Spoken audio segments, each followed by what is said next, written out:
Soy Pedro Leal, de Mater Spei, y todo lo que vais a ver a continuación procede de un amor intenso al Papa y a la Iglesia, en un esfuerzo por proporcionar datos y testimonios que puedan servir para llegar a conocer lo que realmente sucedió en Garabandal. Este amor a la verdad y a la Iglesia es lo que nos ha animado a realizar este trabajo. Nos sometemos a la autoridad de la Iglesia, a quien corresponde el juicio definitivo sobre estos hechos. Espero que os ayude a uniros más al Señor y a nuestra Madre. Muchas gracias. A veces, los acontecimientos más importantes de la historia son los que se ignoran y se silencian, como si de alguna manera se pudiera contener el torrente de una tremenda catarata. ¿Por qué ocurre esto? Vamos a ver que lo que sucedió en la década de los 60 en San Sebastián de Garabandal es uno de los acontecimientos más importantes de la historia. Pero no solo eso.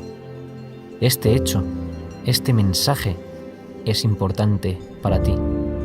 En Garabandal, nuestra Santísima Madre del Cielo vino a traer una llamada a la conversión para todos sus hijos. A la Eucaristía se le da cada vez menos importancia. Debéis sacrificaros más. Ya estáis en los últimos avisos. E incluso hace referencia a un aviso, un milagro y un posible castigo.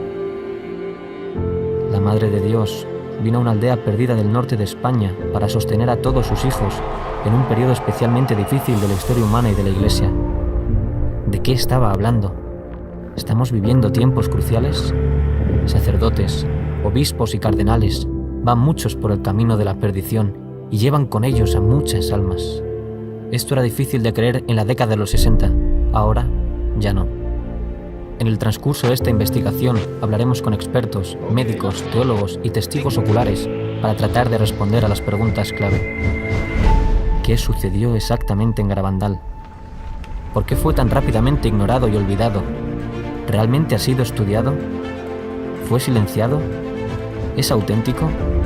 ¿Por qué no ha sido aprobado? Miles de apariciones, milagros, grandes gracias de conversión son hoy una catarata imparable. Nuestra Señora del Carmen de Garabandal continuó derramando sobre el mundo sus bendiciones. Ella, la Madre de Dios y Madre nuestra, desea que sus hijos vuelvan a Dios antes de que sea demasiado tarde.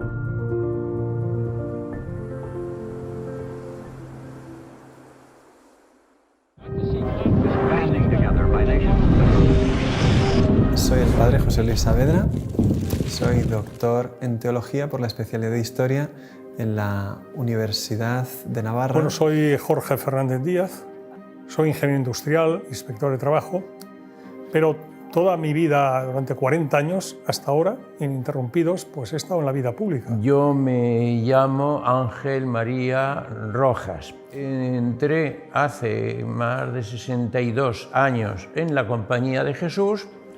Me ordené de sacerdote hace un poco más de 50 años. Soy Javier Paredes, catedrático de Historia Contemporánea de la Universidad Estatal, y entonces comprenderás que yo las apariciones de Garabandal las vea también con mentalidad histórica. En cada lugar de apariciones, el mensaje que Dios permite dar a la Virgen o que da Dios mismo a través de ella viene a ayudar a la Iglesia de una manera concreta en su tiempo y la sociedad y la historia real en la que está viviendo. Lourdes era una lucha contra el racionalismo. La Virgen le pidió a Bernadette beber barro y comer hierba. La gente estaba escandalizada cuando vio eso y hoy 5 o 6 millones de personas visitan Lourdes cada año.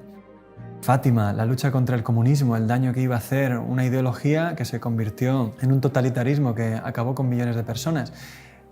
En Garabandal, el mensaje es todavía más fuerte. Bueno, creo que el momento en el que la Virgen viene aquí, a San Sebastián de Garabandal, es un momento, desde mi punto de vista, muy especial. Desde luego, en la historia de la Iglesia, claramente. Garabandal coincidió en sus años con los mismos años del Concilio Vaticano II. Garabandal empezó en el 61, terminó en el 65, el concilio empezó un poquito después y terminó el mismo año. El Concilio Vaticano II, año 62, 65, y la Virgen, mientras tanto, está aquí apareciéndose y diciendo unos mensajes. Uno entiende ahora, pues, con mucha más profundidad, el porqué de en ese momento histórico. Durante el siglo XIX triunfa una idea que venía arrastrándose desde siglos, concretamente desde la ruptura de la cristiandad desde Lutero, que era la introducción del concepto de autonomía del hombre. El hombre es un ser autónomo que se puede dar a sí mismo sus propias leyes. Eso mismo ocurre al final del XIX y principios del XX dentro de la Iglesia. De hecho, Juan Pablo II, en una de sus encíclicas más importantes, se llama Veritatis Splendor, en los números 4 y 5 habla de una crisis enorme introducida dentro de la Iglesia, donde los mismos seminarios y facultades de teología se han apartado de la doctrina de la Iglesia. Y en los 10 años siguientes al concilio, 17.000 sacerdotes se secularizaron y 25.000 religiosos y religiosas abandonaron la vida consagrada. Y lo vemos concretamente en la crisis de las vocaciones. Normalmente hasta el año 1964 se mantenían en un nivel de 8.100, 200 seminaristas mayores de España. El año 1964 baja al número de 1.000 y se mantiene en 1.000 algo. O sea, la crisis en torno a los años siguientes al concilio fue increíble, increíble. En el año 62, exactamente cuando empieza el Concilio Vaticano II, se produce la crisis de los misiles entre Estados Unidos y la Unión Soviética, con ocasión de la colocación de aquellos misiles que había instalado la Unión Soviética en la Cuba de Fidel Castro. Eso es octubre del 62. Sabemos que se estuvo al borde de una guerra y ahí parados, esperando órdenes, y mientras tanto el teléfono rojo sin parar de comunicar entre Kennedy, Khrushchev, etcétera, etcétera.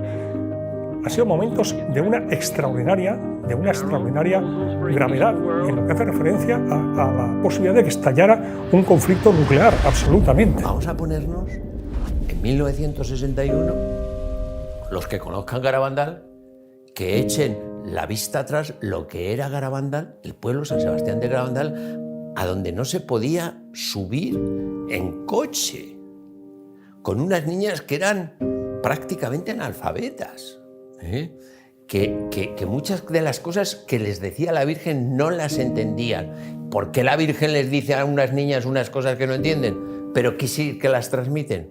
Porque Garabandal es una aparición para todos nosotros.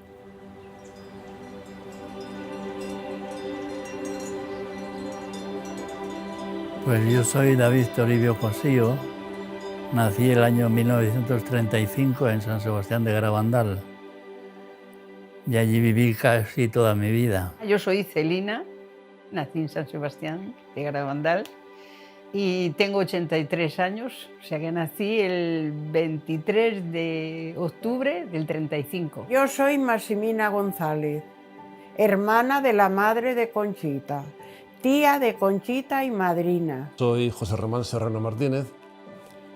En su día estuve en Garabandal en el año 61, era veinteañero.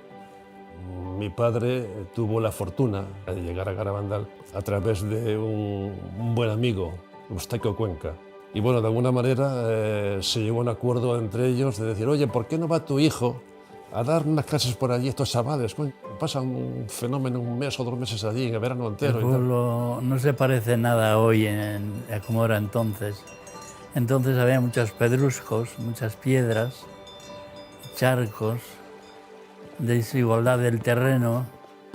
Era complicado andar por el pueblo en aquel tiempo. Allí me preguntan a veces, me dicen, ¿allí fuiste al colegio? Digo, allí hice las carreras detrás de las ovejas, al colegio muy poco. Cuando nevaba, que no podíamos salir al campo a trabajar, entonces íbamos, que eran fiestas para nosotros. Pues casi todo el trabajo era al 100% ganadería. Vacas, caballos, ovejas. Como todos trabajábamos al campo, el primero que terminaba de meter la hierba, ahora por ejemplo, en este tiempo, iba a ayudar al que iba el último. Siempre andábamos así. En casi todas las casas oía usted que en las cocinas se estaban rezando el rosario. Yo me recuerdo de mis padres, yo recé mucho y me hacía la dormida a veces para no rezar el rosario en casa. Pero era un pueblo muy súper religioso, un pueblo muy bonito era, muy bonito era. Yo tenía 26 años y cuando empezaron las apariciones, que empezaron el 18 de junio de 1961. Ese día, 4 niñas, Mariloli, Jacinta, Maricruz y Conchita, están jugando en el pueblo, robando unas manzanas de un vecino, cuando, de repente, escuchan un trueno. Levantan la cabeza, miran hacia los valles cercanos, por ninguna parte ven la posibilidad de una tormenta. Es lo mismo que había sucedido en el comienzo de Fátima y en el comienzo de Lourdes. Un trueno es de lo que nos habla tanto Sor Lucía como Santa Bernadette. Las niñas están ahí reconociendo que han obrado mal, viendo que Dios les está hablando a través de ese trueno y de repente una de ellas cae de rodillas, su rostro se vuelve hacia el cielo y se queda pálida con un rostro como la cera. Cuando va a salir una de ellas corriendo a llamar a la madre de la niña, de repente las 3 que están a su lado caen de rodillas también y comienzan a ver lo mismo que está viendo ella.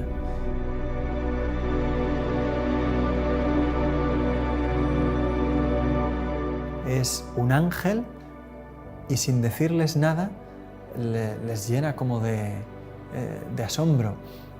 De hecho, cuando salen del éxtasis, desconcertadas y como en silencio, deciden ir corriendo a la iglesia. Y cuando van bajando, una niña les dice: ¿pero dónde venís así? Ya responden: es que hemos visto al ángel. Ellas se van corriendo y llaman a la maestra.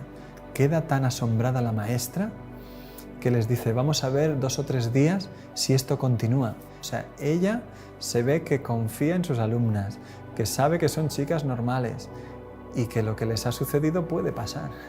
Al día siguiente, el párroco don Valentín las entrevista, una por una, sin encontrar contradicciones entre sus testimonios. Esa tarde, vuelven a la calleja solas, rezan el rosario, pero no sucede nada y tienen que volver a casa sin tener ningún éxtasis. Esa noche, cuando se van a acostar, las 4, cada una en su casa, escucha una voz que les dice: no os preocupéis, que me volveréis a ver.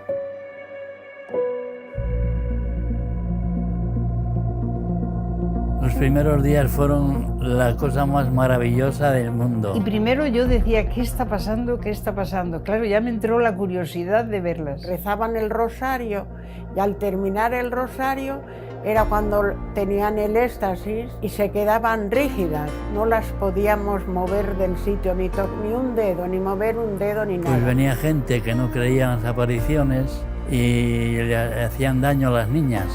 Las pinchaban, les metían unos focos por los ojos, porque no pestañearon nunca. Las niñas nunca pestañearon, siempre miraban al cielo con los ojos abiertos. Entonces las madres vinieron donde nosotros llorando por el amor de Dios, cuidar de nuestras niñas que las están maltratando. Entonces a partir de ahí, nosotros los mozos, que éramos unos 20, pues las cuidábamos, andábamos con ellas y fue maravilloso porque nos enterábamos prácticamente de todo.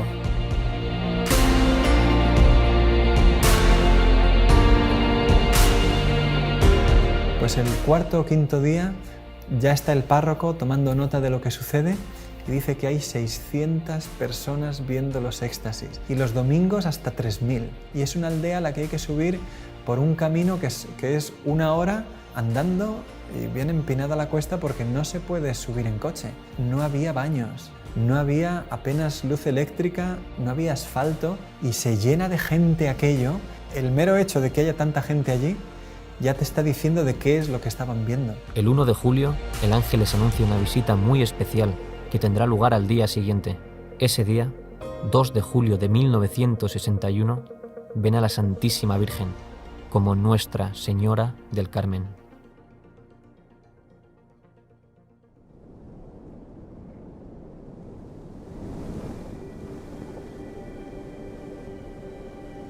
Me llamo Juan Hervás y soy doctor en medicina y especialista en pediatría. Me licencié en medicina en la Facultad de Medicina de Valencia, en España, y posteriormente hice estudios de posgrado en Estados Unidos. En 2 lugares he estado, en Einstein en Nueva York y en Harvard en Boston. Verdaderamente Garabandal para mí constituye un hito dentro de las apariciones marianas. Desde el punto de vista profesional médico, la cantidad de médicos que aparecieron en Garabandal y estudiaron a las niñas, pues es que fueron muchísimos. Pero antes quizá empezaríamos diciendo algo sobre las protagonistas. Los protagonistas de Garabandal son 4 niñas de 11 y 12 años que vivían en esta zona aislada del norte de España, en la zona montañosa, y que por ese aislamiento tenían una edad que probablemente era inferior, quizá tuvieran 8 o 9 años de edad psicológica. Tuvieron, se dice que entre 2.000 y 3.000 apariciones, acompañadas con éxtasis muy prolongados, de incluso 6 y 7 horas de duración. Todo esto, unido a fenómenos extraordinarios visibles, hizo que vinieran muchísimos médicos y también, ya digo, pues teólogos.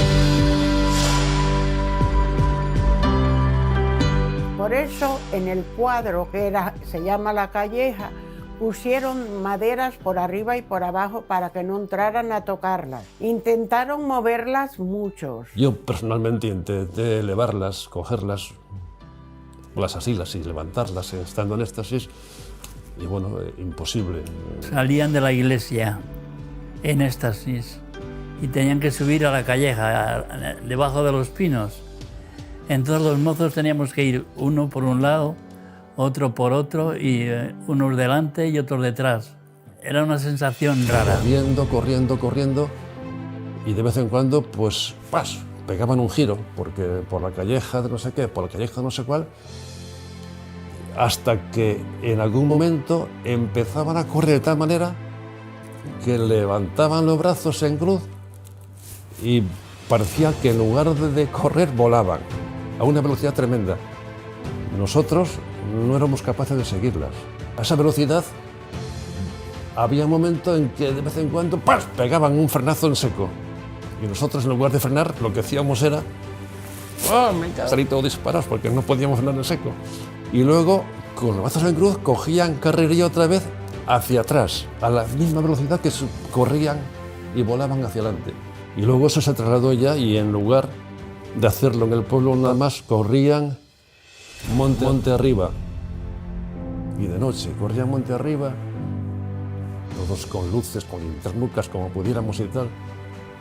Y por aquellos andurriales pues te pegabas unos porrazos tremendos, te caías 20.000 veces. Ellas nada. Por ahí subían a los pinos, bajaban, daban un recorrido por todos los lados y al final acababan en casa. Y claro, en esas correrías, pues mucha gente se dejaba los zapatos o lo que fuera. Y bueno, tanto es así que en algún momento, en casa de Conchita dijo a Serafín, a su hermano: oye, que me dice la señora que ha perdido el zapato no sé qué, vete a tal sitio que ahí está. ¿Qué dices? De noche y tal. Que sí, que vete, no sé qué, mira, pegando a la cuadra de no sé quién, pues ahí arriba, antes de llegar a los pinos tal, ahí está. Y Serafín, el bueno de hombre, pues corría y hacía lo que decía su hermana, y bajaba con el zapato. Las niñas entraban en trance, que es un estado alterado de conciencia con abolición sensorial. El fenómeno se iniciaba con una hiperextensión del cuello, muy brusca. Caían de rodillas cuando estaban juntas al mismo tiempo, pero la caída era absolutamente imposible. Y son unas piedras tremendas que, bueno, que al caer de rodillas, ¡pas!, subían los porrazos, y sin embargo, al levantarse, miraba las rodillas y estaban intactas, y no tenían ni moratones, ni ninguna rojez, nada de nada. Perdían la sensibilidad táctil y la dolorosa, de forma que se les podía pinchar y quemar. Estando 2 días allí, las metían agujas, de esas de coser sacos de aquella época, que tenían la punta, digamos, curvada para coser sacos, y allí que sin ningún problema les pinchaban. Pero que ellas no sentían absolutamente nada.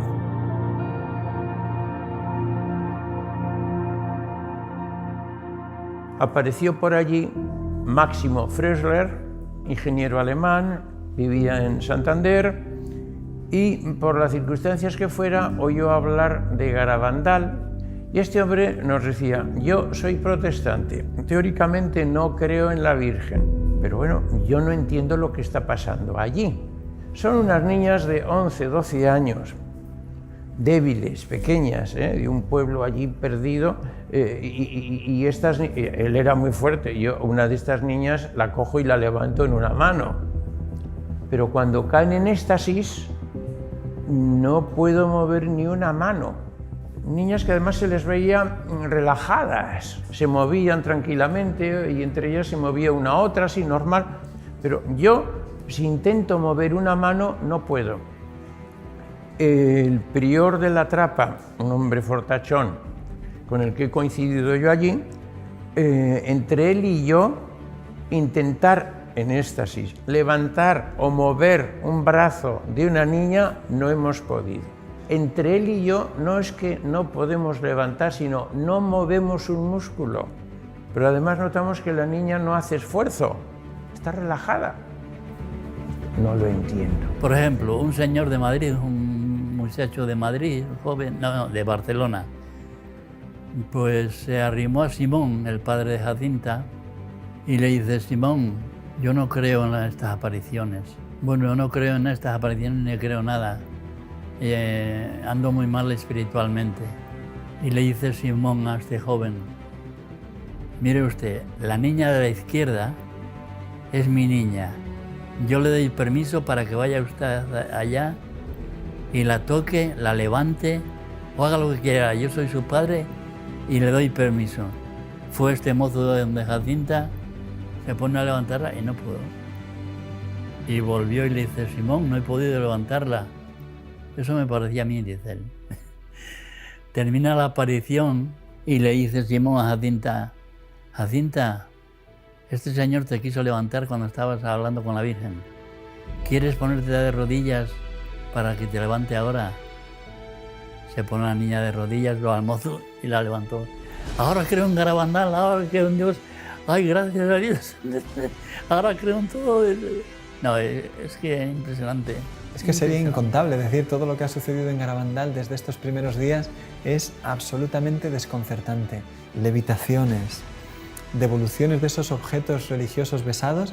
La niña tenía a lo mejor 100, 200 objetos, cuenta Pepe Díez, que se les hacía como una bola todo delante de lo que ella tenía, de medallas, rosarios, y cogía de uno en uno como fácilmente y lo devolvía a la persona que fuera sin preocuparse. Una señora le dio las medallas, la suya, la de su marido, la de su hijo y la de su nuera. La Virgen besa cada una de estas medallas y la niña no le devuelve a la señora las 4.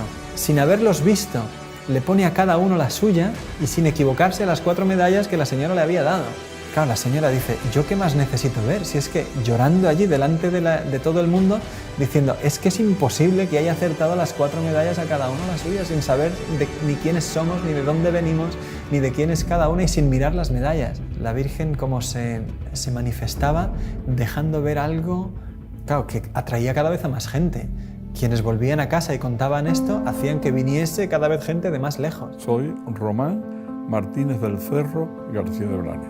Conocí Garabandal fundamentalmente a través de 2 jesuitas, Lorenzo Lacabe y el padre Ramón María Andreu. Tenía entonces 15 años y mi padre era catedrático en el mismo instituto. Con un pequeño 600 que teníamos, nos vinimos a ver a Garabandal. Dejamos el coche en Cosío. Era imposible subir desde Cosío a Garabandal porque era una pista forestal llena de barro y imposible, pero encontramos un Land Rover que nos subió a Garabandal. Entonces la primera que yo viví directamente, a mí me gusta sobre todo hablar personalmente de lo que yo he vivido. Me han contado, sé mucho, leído, pero yo lo que de verdad viví es lo que más me gusta transmitir porque lo hago de primera mano. Mariloli tenía aviso por la tarde, por la noche, y nos fuimos a la taberna o tienda que tenía su padre. Nos sentamos allí, tenía la escalera a mano derecha entrando, después una barra y no había sitio, habíamos 10 o 12 personas, y yo me senté en un saco en una esquina de esa tienda esperando esos avisos que la Mariloli podía tener. pasaban las horas y yo estaba, después del viaje además estaba reventado, me quedé dormido, mi padre se quedó dormido y todos estuvimos. Y más o menos sobre las 3 de la madrugada, de pronto yo me despierto, ruido, ya. Salimos todos corriendo y pasó la barra en la parte del fondo y Mary Lori se había caído en éxtasis en la cocina. Se había oído, fue impresionante el ruido de las rodillas en el suelo. Eso fue impresionante. Ya salimos todos a verlo. Yo tenía 15 años, yo iba más de curiosidad que otra cosa. A mí me pasó que cuando yo veía a la niña se transfiguraba. O sea, la niña se embellecía, pero una cosa increíble. La niña era una niña normal y corriente y de pronto era otra. Más bien pálida, con una sonrisa y con una cosa fuera de lo natural. Y a mí eso me impresionó tanto que me empecé a temblar y no era capaz de controlarme y lo pasé fatal. Pero fatal porque yo no sabía si me iba a caer o qué me pasaba. Nadie se me hacía caso porque todo el mundo estaba pendiente de la niña y yo era el que menos pintaba allí. Y en ese momento yo pues me dirigí a la Virgen y le pedí por favor que me quitara aquel temblor. Me lo quitó y desde ese momento empecé a disfrutar. Perdón.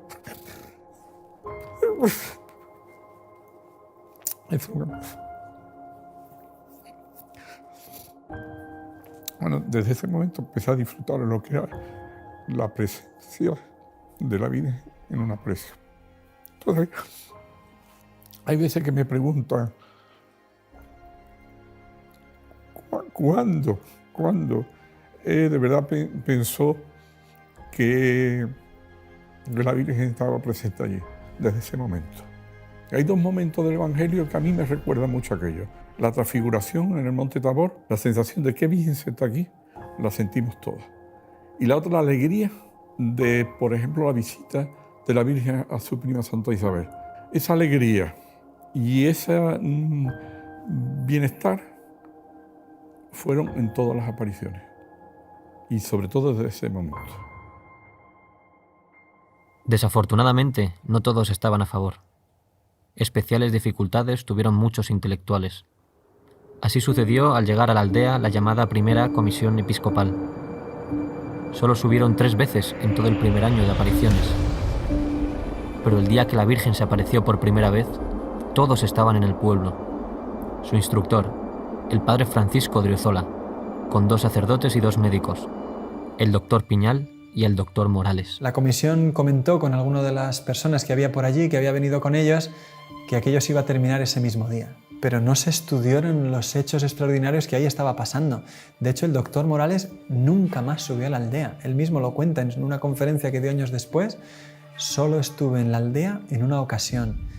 Y sin embargo, de mis informes negativos vino la condena para Garabandal.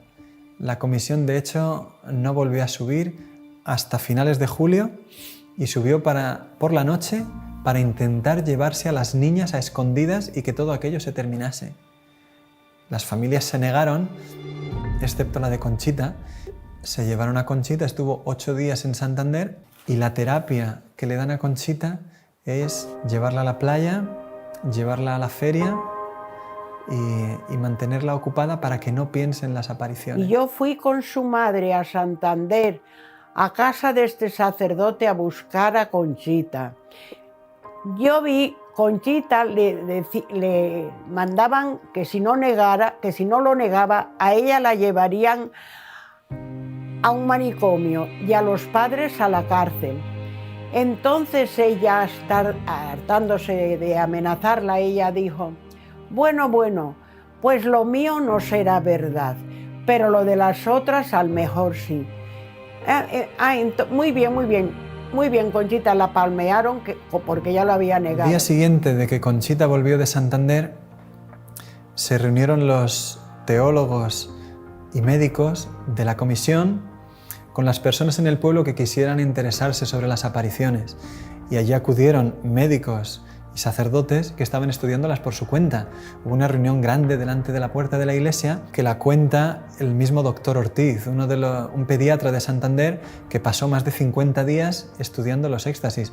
Tú figúrate, si un médico a una persona normal nos ve en 15 minutos, lo que supone que un pediatra de Santander recorra 90 kilómetros para estar 52 días estudiando los éxtasis un día tras otro y permanecer en la aldea. La cantidad de información que este hombre tenía sobre las apariciones es enorme. Y el doctor Ortiz, delante del papel que le muestran los teólogos y médicos de la comisión, dice, mira, la niña ha negado todo, esto se acabó. Dice, pero ¿cómo me explicas con esa firma lo que yo he probado científicamente, que ha sido una levitación? Es que he pasado mi brazo por debajo de la niña, ¿sabes? Vamos, o sea, es que es una prueba de lo más sencillo, ¿no? Explícame eso, ¿cómo lo ha hecho? No, eso ha sido epilepsia. Dice, bueno, pues pega unos botes bastante poderosos la niña, ¿no? Es que todo aquello se había firmado bajo una presión enorme sobre una niña de 12 años que apenas había salido de su aldea en toda su vida. No entendemos que haya en ello mala intención. Sin embargo, sí que es muy difícil entender bien lo que sucedió en Garabandal si uno no acude a todas las fuentes documentales que tenemos hoy. Hubo cosas en las que algunas personas tienen una responsabilidad seria y que poner eso a la luz de la verdad pues requiere volver a tomar en serio unos hechos que no han sido estudiados objetivamente, quizás nunca. A pesar de las contradicciones, los sucesos continúan, y el 2 de julio, en secreto, la Virgen había dado a las niñas un mensaje que el 18 de octubre ellas deberían hacer público. Cuando la fecha se acerca, los peregrinos comienzan a acercarse a la aldea, miles de personas, está abarrotado como nunca. Y sin embargo, los peregrinos para llegar ahí tienen que atravesar una jornada que es de lluvia, granizo, incluso por la tarde llegó a nevar. Sí. Me acuerdo del día lluvioso, porque en mi casa había gente y traían unos zapatos muy bonitos y entonces, como estaban muy mojadas, entraron en mi cocina y los metieron al horno a secarlos. Y estábamos hablando y se nos olvidaron los zapatos y entonces se le quemaron los zapatos, eran marquesas o no sé qué eran. Sí. Se leyó en los pinos, lloviendo, llovía a mares. La Virgen pidió que las niñas se lo entregaran al párroco delante de la iglesia y allí lo leyeran ellas. Y después, en los pinos, volviese a ser leído el mensaje por el párroco, don Valentín Marichalán. Sin embargo, la comisión presionó al sacerdote para que hiciera algo diferente. El mensaje no fue publicado delante de la iglesia. Tampoco lo leyó el párroco. En cambio, se anunció que solo sería leído por las niñas, en los pinos. Los testimonios son muy fuertes. Hay una mujer que habla de cómo caminaban entre el barro a empujones para intentar lograr buenos puestos. Cuando ya finalmente se dijo se va a publicar el mensaje, pues la gente subió a los pinos, pero la carrera que se organizó para eso, la gente caía, resbalaba, se empujaba. Y cuenta ella, dice, lo increíble es que no nos matáramos, miles de personas para conseguir un buen puesto, y dice ella, yo quedé como a unos 60 metros de las niñas. Y claro, apenas oí nada, pero cuando ya llegó el mensaje, toda la situación me tenía completamente ya vencida. Hay que hacer muchos sacrificios, mucha penitencia, visitar al Santísimo. Pero antes tenemos que ser muy buenos.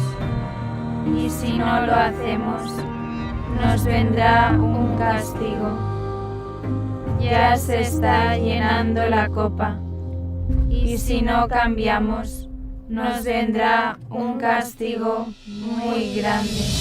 Insiste mucho en lo que fue el mensaje de Fátima. Estamos en plena guerra mundial, cuando viene la Virgen a Fátima, y dice que las guerras son consecuencias de los pecados de los hombres, y que por tanto tiene que haber conversión. Bueno, en Garabandal lo mismo. El primer mensaje que dice que el cáliz se está llenando de los pecados, de las ofensas a Dios que se están cometiendo, ¿no? Y que si no nos arrepentimos, si no pedimos perdón, si no nos sacrificamos, si no rezamos, pues que vendrá un castigo. Vendrá un castigo, ya anuncia el castigo. El mensaje hablaba efectivamente de un castigo. Se había hablado antes de un milagro, pero solamente a las niñas. Y eso comienza desde ahora a ser una parte importante en Garabandal, como una ayuda especialmente grande para un tiempo particularmente difícil de la historia. Sin embargo, en ese día el mensaje no se pudo entender.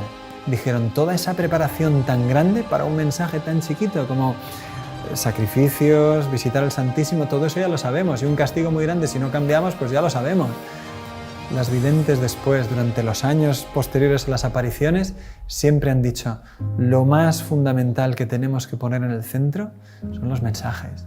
Lo que el cielo quiso hacer ahí, por lo que hubo tantos fenómenos extraordinarios, era para que prestásemos atención a lo que nos quería decir el cielo en esos mensajes.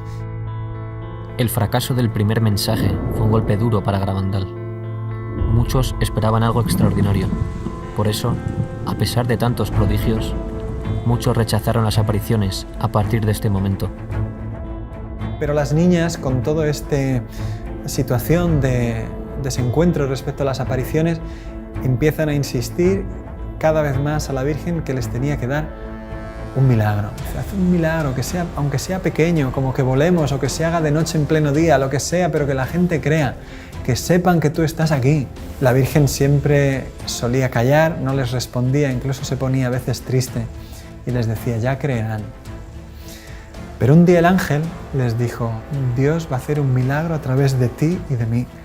El 18 de julio, la Eucaristía, cuando recibas la comunión, que él le traía muchas veces de manera mística, espiritual, ese día será visible para todos los que estén en la aldea. Ella creía que era que se veía siempre, vaya, y le llamaban el milagruco. Y ya cuando dijeron que iba a ser el 18 de julio, creo que era, pues toda la gente que estaba allí por la mañana ya estaba, el pueblo creo que estaba abarrotado, creo porque yo casi no lo veía. Entre unas 8 o 10.000 personas, creo que cuenta la policía, que había en la aldea ese día. Aquello fue pasando el día, coincidió que había baile, estaba tirando hasta cohetes, ya no se sabía si por el baile la Virgen vendría o no, y un poco la desesperación de todos de que no se producía el milagro que todos queríamos ver. Pero venía una prima mía, ¡ay, qué gordísima va a ser! ¡Ay, Dios mío, va a pasar algo muy gordo! Porque aquí se siente la gente engañada, porque dice que no hay derecho, porque... Y le digo yo, Angelina, a ver, mira, ven, mira la cara de Conchita. Mira qué cara tiene Conchita. Digo, con estar viéndole la cara a ella, ¿tú te crees que tiene cara de preocupada? De que ha metido una mentira tan gorda y eso, yo nada más que hacía estar allí y ver a Conchita. Y ya, pues bueno, ¿qué le vamos a hacer? Dios quiere esto, pues con resignación nos fuimos ya para dormir a nuestra casa. Y en el momento que estamos en la calle, oímos un revuelo enorme. Y entonces ya los que estaban más cerca empezaron, ya están éxtasis, que están éxtasis. Y claro, nada más casi estar en éxtasis sale. Y se da la vuelta, yo ya me la perdí entonces porque resulta que la gente se abalanzó detrás de ella y yo digo que pisamos a gente. Cogí una linterna potente, yo estaba pegado a ella prácticamente y enchufándole con la linterna, prácticamente metida la linterna en la boca. Ella abrió la boca, sacó la lengua, no tenía absolutamente nada. Y de repente apareció un punto. Saca la lengua y empezó a formarse una cosa blanca, blanca, blanca, muy blanca, mucho más blanca que la nieve. Se fue agrandando en forma de espiral. Era como una moneda de 10 duros, decía yo entonces, y así la sacaba todo lo que podía. Y yo vi después cómo se le iba aguando hacia alrededor cuando ya se le estaba deshaciendo. Y hasta que la tragó. Preguntaban a Benjamín Gómez, ¿pero estás seguro que no la tenía en el bolsillo y la puso o que la tenía ya en la boca? Mire, yo estaba a 20 centímetros de ella, es imposible que hiciera nada, estaban muy vigiladas. No estaba a una distancia, no, estaba pegado a ella. Pero eso, ¿quién ha dicho que la tenía en los brazos, en las manos? No, hombre, es que es una barbaridad. O sea, es que la lengua estaba totalmente limpia, y de repente apareció un punto blanco, un punto, nada más que un punto, en la lengua. ¿Dónde se dio ese punto? La impresión esa tan fuerte, yo no la he tenido en mi vida. Yo decía, gracias Señor, ahora sí que estoy segura de que existes, empezaba yo. Yo me he enterado después que alguno de ellos, que después que no lo creía después que había sido eso cierto lo que había visto. 2 testimonios contrarios llegaron al día siguiente a la aldea. Uno de ellos ya esa misma noche. Un señor, José Antonio Giuliani, no vio el milagruco. Él no consiguió estar en la zona, en la calle donde eso sucedió. Y estando lejos, le preguntó a uno, ¿tú lo has visto? No, ¿tú lo has visto? Tampoco. Pues ya está, todo es mentira, se lo han inventado, es de noche, la oscuridad, las dificultades, la pericia de las niñas, nos la han colado. Y se extendió la noticia de que nos habían engañado, de que era todo mentira. Pero en realidad, este señor no había visto nada. Otro, cuenta Conchita en su diario, que se fue al obispado de Santander, un religioso, el padre Justo, franciscano, y dio testimonio de que aquello había sido todo mentira. Unos días después, sin embargo, pidió a unos religiosos de su comunidad que pidieran disculpa a las videntes. Dice, mira, no sé por qué hice eso, pero estaba enfadado. Estas personas no vieron nada y, sin embargo, tenían un testimonio que hizo muchísimo daño.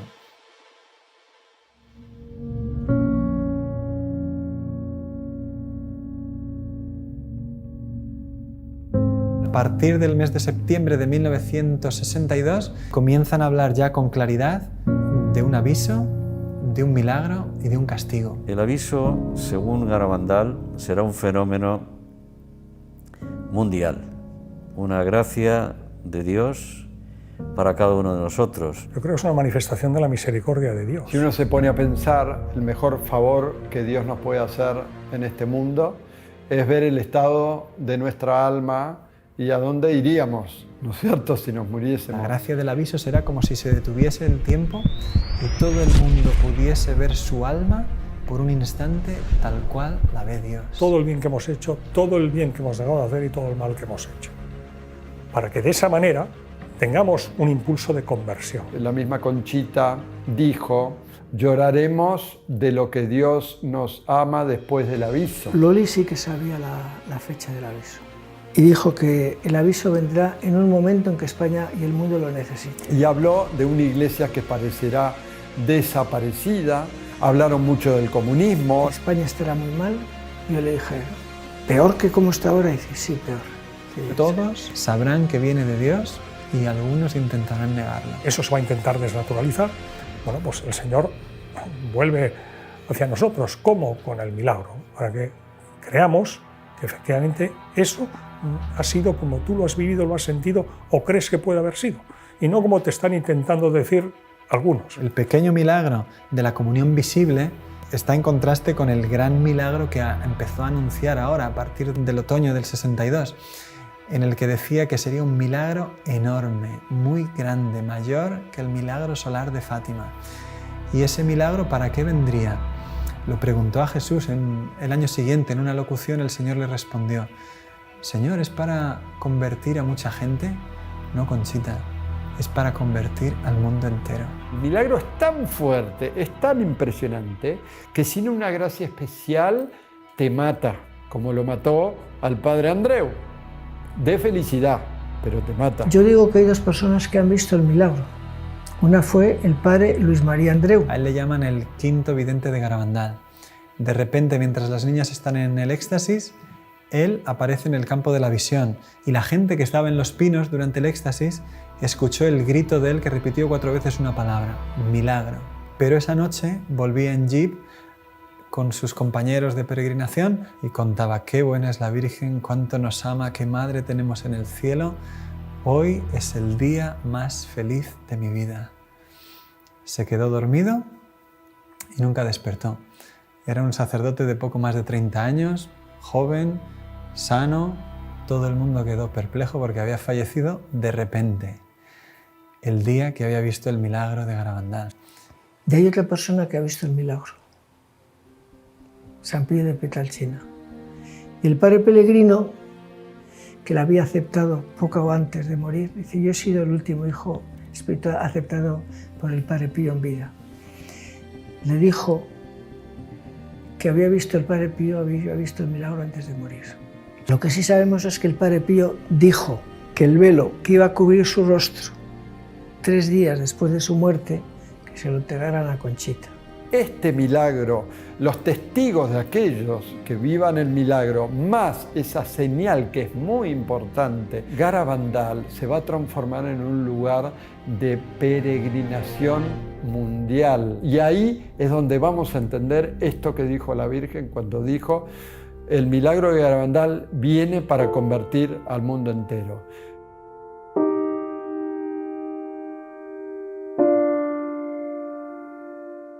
Y la Virgen, lo que está diciendo en Garabandal, como en Fátima, en todas partes, convertíos, convertíos, convertíos, oración, oración, oración, sacrificio. Bueno, pues si no hay esa conversión, pues va a venir un castigo.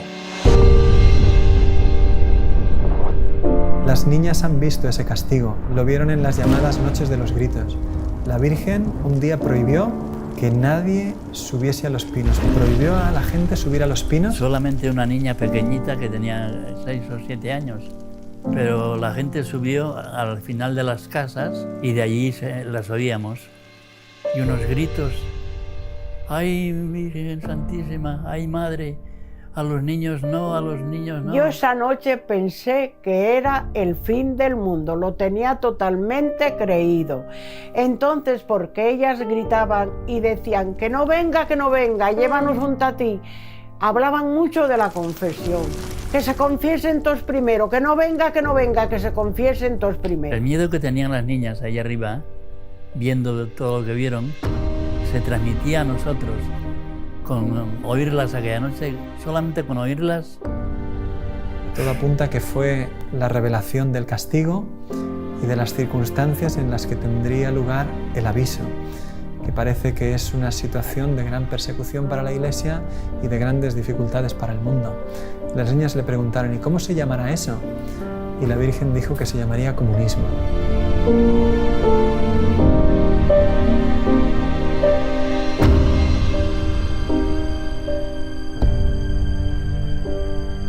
Yo estaba con la boca abierta porque había allí un franciscano que se quedaba aquí en mi casa. Entonces José Manuel, un chico del pueblo, vio a este sacerdote. ¡Padre, padre, rece, rece, que estamos perdidos! Rezaba, cuando rezaba aquel padre, las niñas callaban. Venía una paz inmensa y percibías esa paz. Pero el padre se cansaba de rezar y volvían otra vez. Callaba la boca, porque él también quería oír y quería hablar con la gente, quería enterarse de cosas y dejaba de rezar. Y era la víspera del Corpus. Y el día del Corpus fue un día precioso. Unas confesiones, unas comuniones, una procesión del Corpus con el Santísimo. A mí me da pena que mucha gente, cuando hablan de Garabandal enseguida, piensan, ¿y el aviso y milagro castigo? ¿Por qué no nos fijamos en todo lo demás? Porque si hacemos caso a la Virgen en todo lo demás, no habrá castigo, que es un tema que dijo, quizás haya un castigo si la humanidad no se convierte. Pero la Virgen vino a decir mucho más y el mensaje de Garabandal abarca mucho más. Es como si al estudiar el Evangelio nos quedáramos. Y aquellos días, cuando vengan aquellos días, nos quedamos en esa frase. ¿Cuándo serán esos días? ¿Y qué serán esos días? Pero hombre, léete el Evangelio entero, vive el Evangelio. Y no te preocupes de esos días que probablemente te habrás muerto tú antes. Vive como pide la Iglesia, que es como pide Garabandal. La gente se preocupa mucho del aviso, el castigo, el milagro, y no se preocupa del mensaje. Ser buenos. A la Eucaristía cada vez se le da menos importancia. Contemplar la pasión de Jesucristo. Eso es lo importante de Garabandal. Las apariciones iban llegando a su fin. Y en enero de 1963, las niñas dejaron de ver a la Virgen. Solo Conchita volverá a verla, aunque tendría que esperar casi 2 años. Al fin, el 8 de diciembre de 1964, la Virgen le anuncia que va a dar un nuevo mensaje para el mundo. Claro, todo el mundo tiene en la cabeza la crisis de las apariciones con el primer mensaje en 1961. Entonces, ahora, cuando todo está más dividido, de repente se anuncia otro mensaje y lo anuncia una vidente sola. Sin embargo, se va acercando la fecha y mira, todo el mundo esperaba algo. Tanto es así que llega a la aldea más gente que nunca. Hay crónicas de los periódicos que son impresionantes de esos días. Un periodista de Barcelona, Juan Poch Soler, que escribe: subimos el 17 por la noche.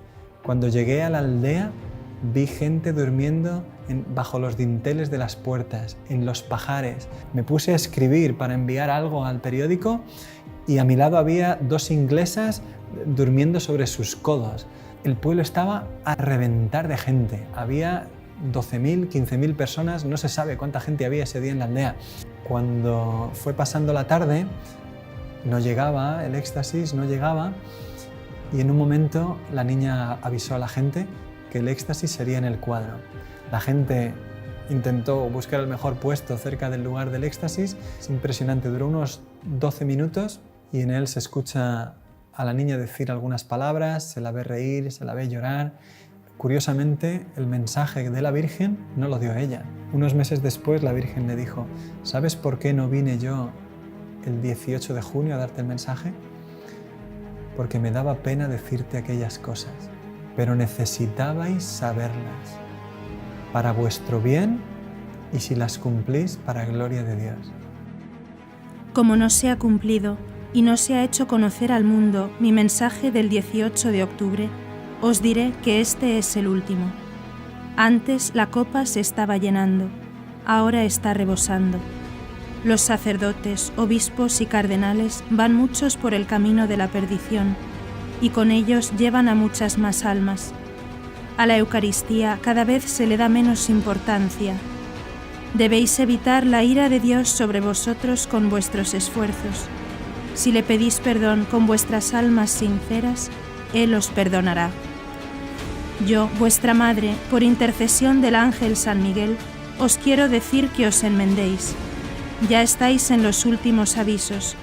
Os quiero mucho y no quiero vuestra condenación. Pedidnos sinceramente y nosotros os lo daremos. Debéis sacrificaros más. Pensad en la pasión de Jesús. Vamos a ver, yo comprendo que España, que unas niñas analfabetas digan muchos cardenales, obispos y sacerdotes van por el camino de la perdición y llevan tras sí a muchas almas. Van por el camino de la perdición y con ellos arrastran a muchas almas, sí, lo recuerdo. Obispos, que no dijo cardenales, porque era la palabra muy dura. En público, por no decir, porque es una palabra muy dura. Sacerdotes, obispos y cardenales van por el camino de la perdición y con ellos arrastran a muchas almas. Sí, lo vi. Nos pareció muy fuerte.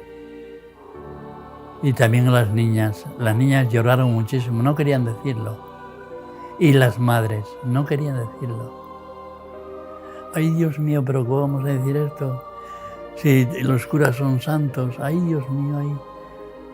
Pero la Virgen les obligó a decirlo. Ten en cuenta que estamos hablando del año 61, 62, 65. La guerra española terminó en el 39. En la guerra española murieron miles de sacerdotes por defender su fe, sacerdotes y obispos.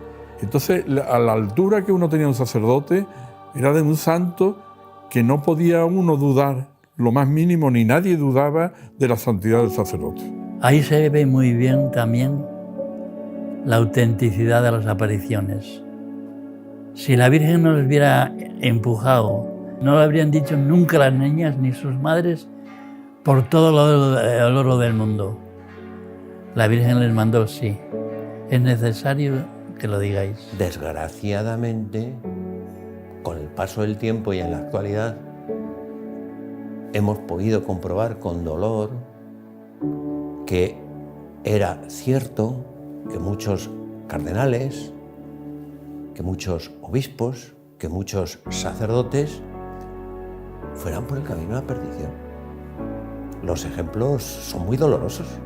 Y que si se hubiera hecho caso a la advertencia de la Virgen que se iba por el camino de la perdición, pues algunos hubieran cambiado el camino y ahora no estaríamos donde estamos. 40 años después de las apariciones, en una entrevista, Monseñor del Val dijo: el mensaje de las apariciones es correcto, interesantísimo, importante y bueno.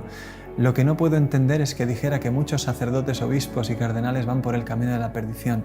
Pero en la actualidad hemos visto y hemos conocido lo que sucedió desde los años 60 de una manera que nos ha desconcertado a todos. Los escándalos que han sucedido dentro de la Iglesia, la Virgen los estaba anunciando ya en Garabandal para que nosotros pudiéramos estar preparados, vivirlos de otra manera y no perder la fe en medio de una Iglesia que estaba viviendo mal. La Virgen había dicho: no habéis dado a conocer y no habéis vivido el mensaje. La Eucaristía. Garabandal es una aparición especialmente eucarística. El mensaje de las apariciones, desde el primer mensaje, las comuniones místicas, el milagruco, el segundo mensaje, ponen en el centro de la llamada de la Virgen a la Eucaristía. La Virgen no le está diciendo a 4 niñas en Garabandal: a la Eucaristía cada vez se le da menos importancia, sino nos está diciendo a cada uno de nosotros: oye, tú, ¿qué importancia le estás dando a la Eucaristía?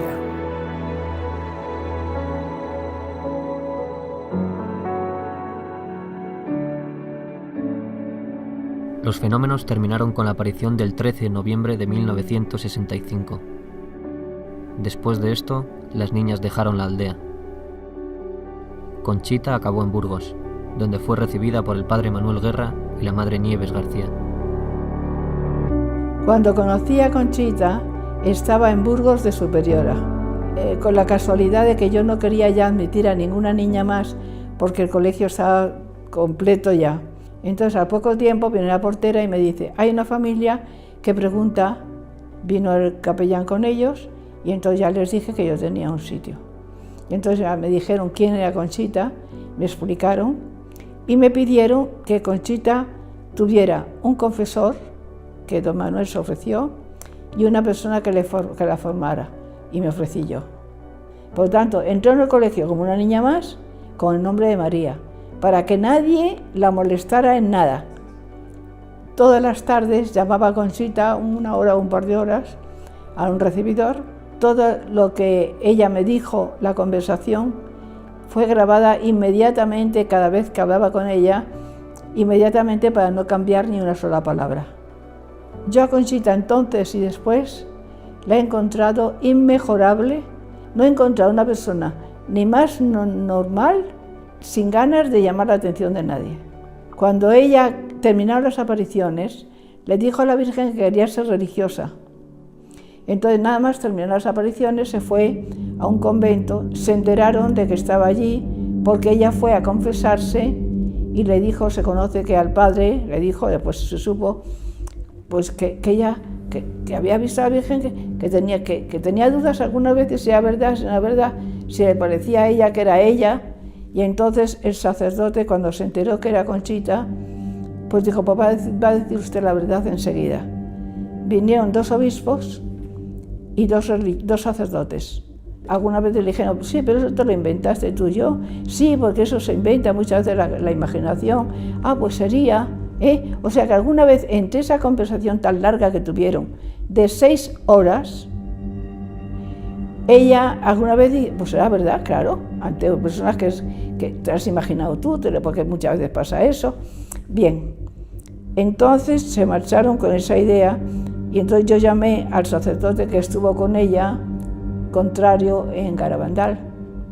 Le llamé a Burgos, una vez que Conchita se marchó, y le dije: quería hablar con usted porque usted ha negado siempre las apariciones de Garabandal, concretamente en este caso que fue al convento, y la tuvo usted 6 horas preguntándole.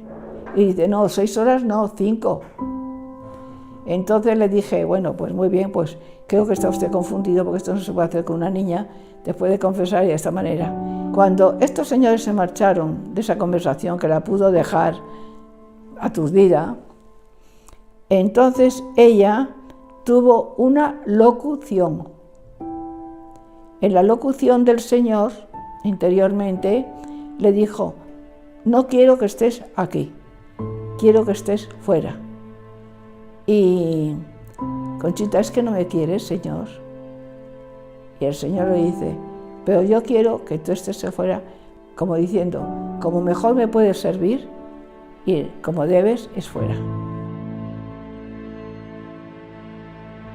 Hasta aquí la historia es muy conocida. A continuación vamos a presentar lo que ha pasado después de las apariciones y por qué Garabandal ha encontrado tantas dificultades en su aprobación.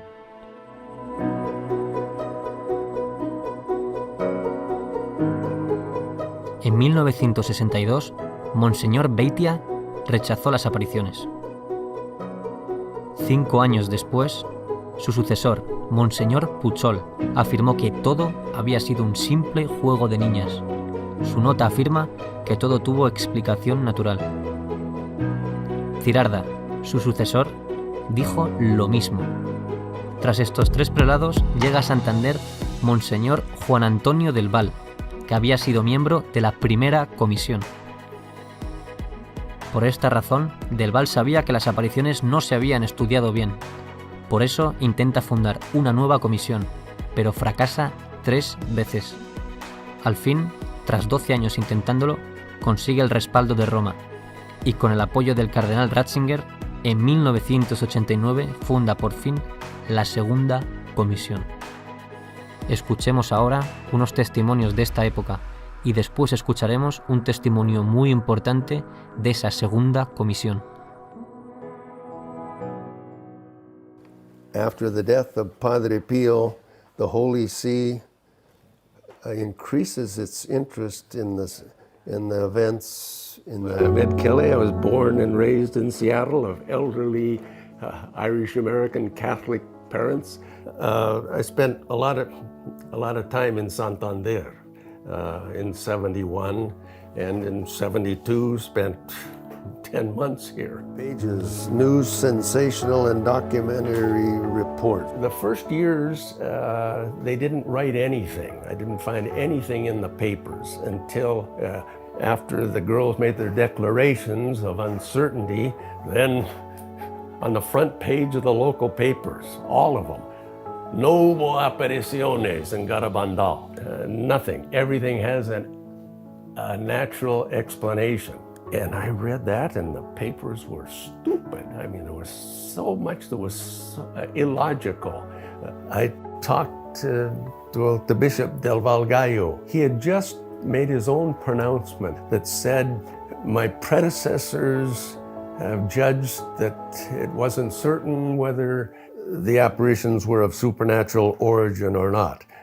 I'm in communion with those bishops. I had written for him the statements of the evaluation from all of the previous official notes. I just had the part that gave the bishop's evaluation of what happened.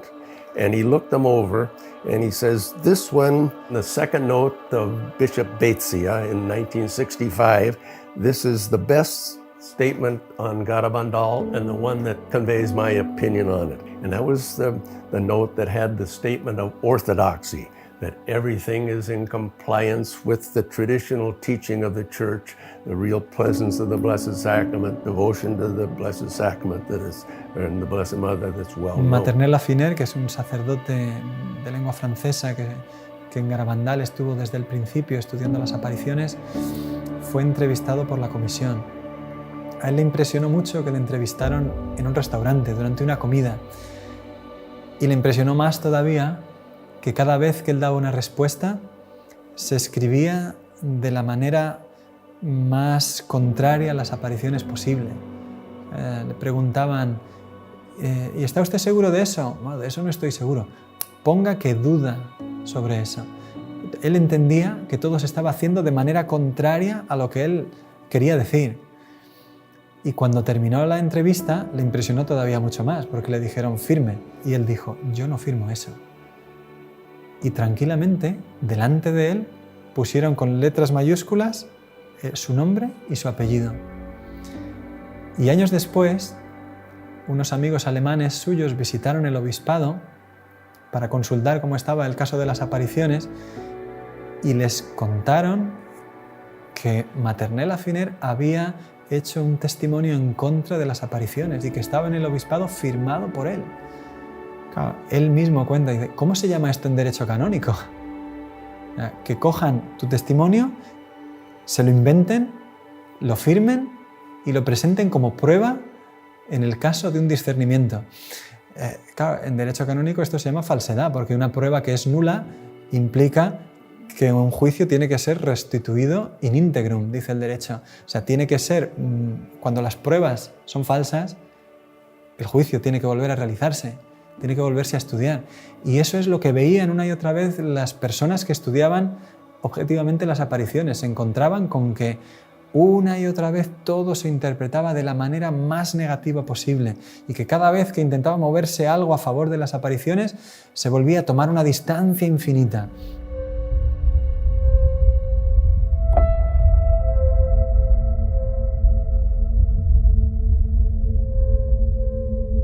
The story of Menchu Mendiolea. Interesting. Menchu Mendiolea, the daughter of a well-known businessman who had a religious goods store. His daughter, Menchu, when she was 16, I believe, she told the story of her first sickness, a type of leukemia, and was in for tests at the main hospital, Valdecilla in Santander, and after doing everything possible, the doctors decided, no, we can't do anything more for her, better for her to go home and be with her and die in the company of her family and friends, which she did. And they would pray for her. Well, someone came with a crucifix that had supposedly been kissed by the Blessed Virgin at Garabandal, and I think most people know that the girls reported that the Blessed Virgin told them, through articles kissed by me, my Son, our Lord Jesus Christ, will work prodigies and miracles. Crucifix, she venerated the crucifix, cured. Well,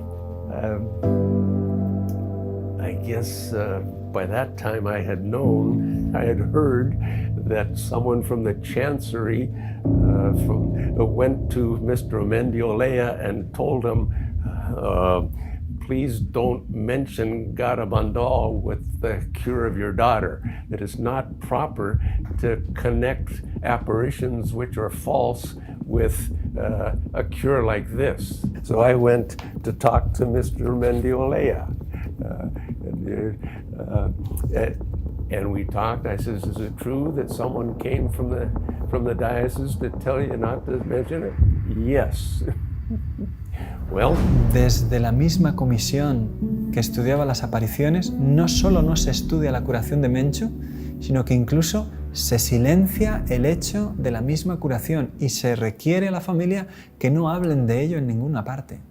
10 años después, en 1975, Menchu está embarazada de su tercer hijo, 8 meses de embarazo, y le vuelven a diagnosticar la misma enfermedad, eritremia. Su marido, el doctor Ángel Álvarez, es médico en el hospital de Valdecilla, donde ella había estado hospitalizada la primera vez. Y allí, durante un mes, hacen todo tipo de pruebas. Siendo él médico allí, consigue que todo el equipo de hematología estudie a su mujer, incluido el jefe de servicio. Todo el mundo se pone a trabajar sobre ella y al final el doctor Zubizarreta, el jefe de servicio, le dice al doctor Álvarez, al marido, mira, si tu mujer se cura es un milagro, no va a poder salir adelante. El 7 de diciembre, el marido de Menchu dice, mira, mi mujer quedó curada en Garabandal y como nosotros no hablamos de las apariciones, como ha vuelto a suceder lo mismo. Coge el coche y se va con su cuñado a Los Pinos. Está nevando, sube, reza el rosario allí. Su cuñado no sabe lo que están haciendo. Dice, mira, Menchu ya no tiene solución, acéptalo. Bajan y cuando vuelve al coche le dice, Menchu está curada, estoy seguro. Vuelven al hospital y le pide al doctor Zubizarreta que vuelva a hacer un estudio. Menchu tenía 500 plaquetas y encuentra en el estudio que había más de 20.000. En los días siguientes resulta que Menchu estaba de nuevo curada. Menchu es un caso único. 2 veces acuden a la Virgen de Garabandal y 2 veces queda curada la enferma.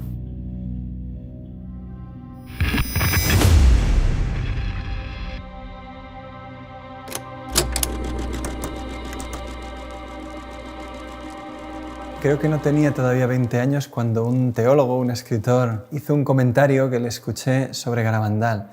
Dijo, yo entiendo muy bien que la primera comisión fue un fracaso, que aquello lo ha reconocido el mismo obispo que formó parte de ella y su médico principal. Entiendo que las negaciones de las niñas ante Monseñor Puchol se realizaron bajo presión. Las niñas negaron las apariciones bajo una presión que hoy es indiscutible. Pero ha habido una segunda comisión. Y la segunda comisión ha resuelto el caso de Garabandal. Claro, cuando yo le escuché a este teólogo decir eso, yo no tenía argumentos para responder.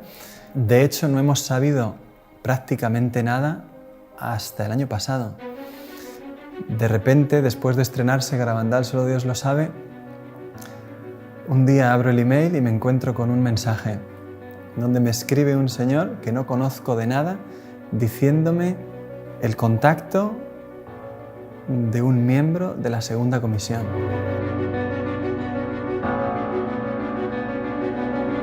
Me llamo Javier Vildósola, estudié la carrera de Ciencias Políticas y Sociología en la Universidad Complutense de Madrid. Después hice un doctorado en Antropología Social y hace 30 años pues a mí me invitaron a participar en un estudio, trabajo de campo, en San Sebastián de Garabandal. Ni siquiera había oído hablar de ello. Y concretamente fue un antiguo profesor mío de la propia facultad, que se llamaba don Jesús María Vázquez, era padre dominico, y bueno, pues nos mandaron para allí. Ahora no me explicaron para qué íbamos exactamente, lo cual me resultaba bastante inconcebible, inverosímil, desde el momento en que uno de los aspectos que se enseñan en métodos y técnicas de investigación es la delimitación del campo de estudio. Resulta que aquí no había nada de nada. Vais a ir aquí. ¿A qué? A pasar un cuestionario. Nunca entendí eso. Nunca lo entendí, a no ser que pensara mal, en el sentido de que yo tenía dudas sobre la intencionalidad de dichos cuestionarios, que nunca, jamás, en todos sus contenidos, se refirieron a los acontecimientos acaecidos allí, y, en cambio, se preocupaban muchísimo de si había habido especulación económica, desarrollo urbanístico, etcétera, etcétera. Cuando llegué no sabía nada. Por la noche no dormía, me dedicaba a leer a toda velocidad, porque quería saber, pero bueno, ¿aquí qué ha pasado? ¿Qué es lo que ha ocurrido aquí? Y realmente es cuando empecé a ver que aquello no era muy normal, o sea, aquello se salía de lo corriente.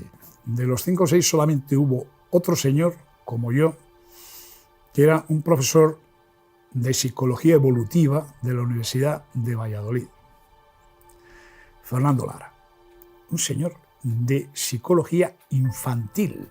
Aquí no están las videntes, y sobre todo no están las videntes cuando tenían la edad en que tuvieron las visiones. Si añadimos además que este señor era declaradamente, porque él mismo me lo dijo, era ateo, yo todavía entendía menos.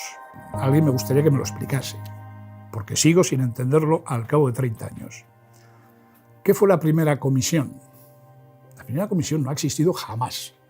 Luego, la segunda comisión, que es a la que se supone que yo pertenezco, tampoco existió jamás. A nosotros no se nos dijo, esto es una comisión. Se nos dijo que alguien del obispado, no se nos dijo quién exactamente, era quien había proporcionado el encargo, había dado el encargo y había proporcionado unos fondos para que fuéramos allí a pasar unos cuestionarios. Allí hubo varias personas que se supone que eran miembros de dicha comisión, eso sí, 2 veces comieron muy bien en Carmona. Yo fui a una de ellas y decidí que ya a las siguientes no iba. Cuando Vildósola se encuentra en Madrid con que todos los miembros de la comisión, sin haber hecho un estudio serio de las apariciones, se ponen de acuerdo en decir que la conclusión es que todo es una especulación urbanística, él dimite. Él dice, esto no se sostiene desde un punto de vista científico, aquí no hemos estudiado las apariciones. ¿Cómo vamos a dar la conclusión de lo que han sido? Yo dije ya al final, digo, bueno, yo no estoy de acuerdo en nada de esto que estoy escuchando. Aquí hemos ido a otra cosa. Es cuando a mí se me dijo que yo no era experto en... Yo soy antropólogo y sí, los sistemas de creencias son de mi competencia por este tema, ¿no? Y entonces es cuando yo dije que iba a presentar, si se presentaba unas conclusiones como aquellas, elaboradas por unas personas, de las cuales solamente uno, Fernando Lara, había estado presente todos aquellos días, y otras 3 o 4 personas habían ido a comer a Carmona en 2 ocasiones y eso sí, un día subieron a pasar los cuestionarios, esas personas no estaban en condiciones de decir nada. Y es que yo sigo sin entender a qué fuimos. Por eso digo que si no hubo primera comisión, porque aquella primera comisión no fue seria, es que no ha habido tampoco segunda comisión. Yo me quedaba diciendo, ¿pero qué estudio se ha hecho? ¿Qué es lo que sabemos de Garabandal? ¿Y cómo puede ser que un teólogo serio de hoy día te diga, Garabandal está estudiado porque ha habido una segunda comisión? Solamente sabiendo esto es cuando entiendes lo que Ratzinger dice cuando recibe el informe de 26 de abril de 1991. Efectivamente, en Roma el trabajo de la segunda comisión fue estudiado en la congregación presidida por el cardenal Ratzinger. El futuro papa respondió en 1992 con una carta fundamental para la historia de las apariciones. En ella afirma que Roma examinó atentamente todos los informes de la comisión. Esto muestra su interés por el caso. En segundo lugar, Ratzinger afirmaba que Roma había decidido no intervenir, aunque podría hacerlo. Así, de momento, el caso debía quedar abierto. En fin, Ratzinger sugería al obispo afirmar non constat, que significa incerteza.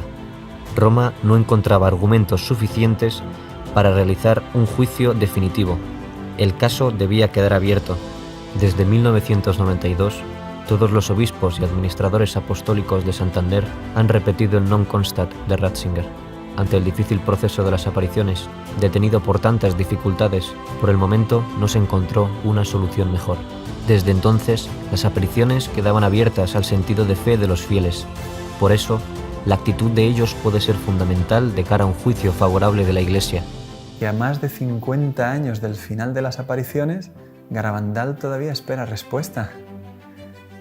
Y que tenemos derecho a saber qué es lo que ha sucedido ahí. Después de más de 50 años, Garabandal sigue esperando respuesta. Sigue siendo un mensaje importantísimo para nosotros, para ti. Porque hoy, nuestra Madre sigue derramando sus bendiciones en Garabandal.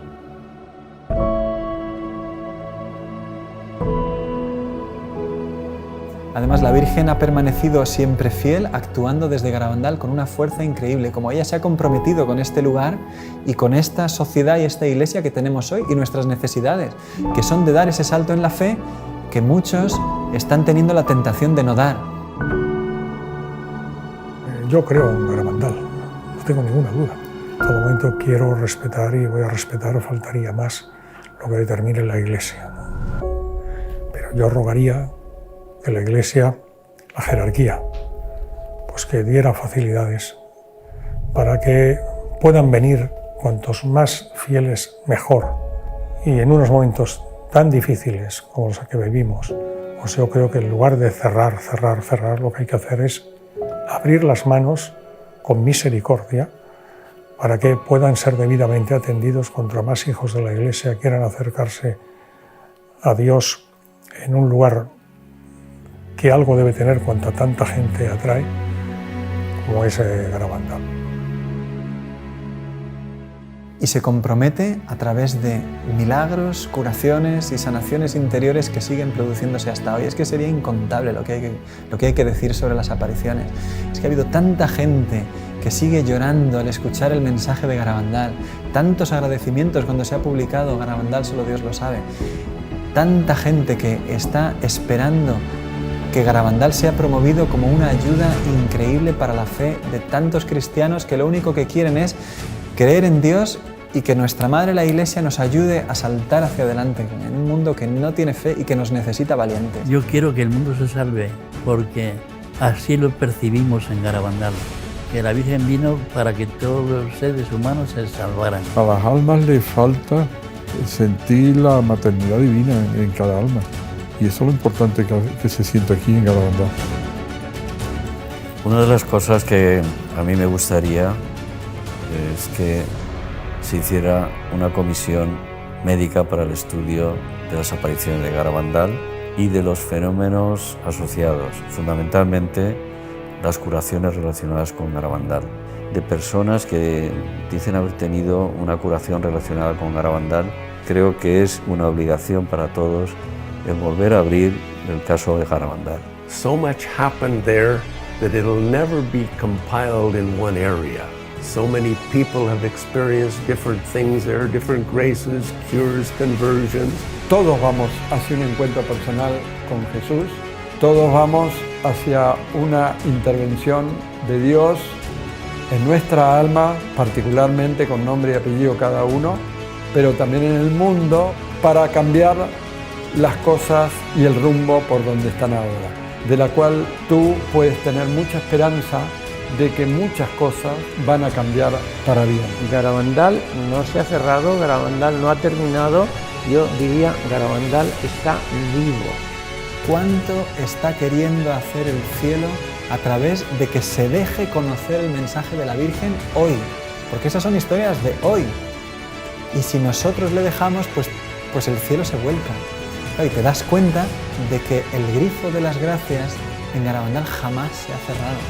Y que la Virgen es como una madre auténtica que está a nuestro lado, derramando sobre la tierra una catarata imparable de gracias porque nos ama. Garabandal hoy es una catarata imparable.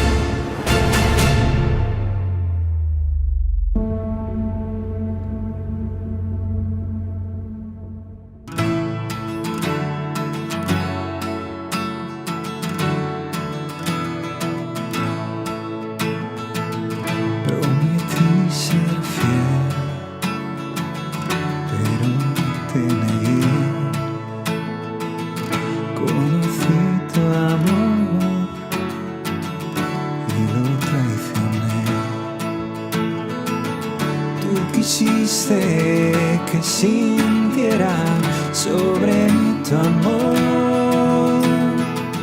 Cuando llegue a ti, llegaré a mi hogar. Y en la noche dudé y tuve miedo, me aparté de ti. No te vayas, no nos dejes, Madre, tú nunca abandonarás a tus hijos que te aguardan, a tus pies, Madre, en Garabandal. Soy tan feliz de tu mano, todo es nuevo por tu amor. Y en Garabandal tu presencia desbordó mi corazón.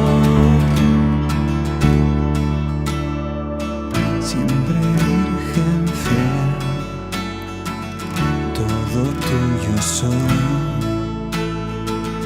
por tu amor iré donde quieras tú. Tú quisiste que sintiera sobre mí tu amor. Cuando llegue a ti, llegaré a mi hogar.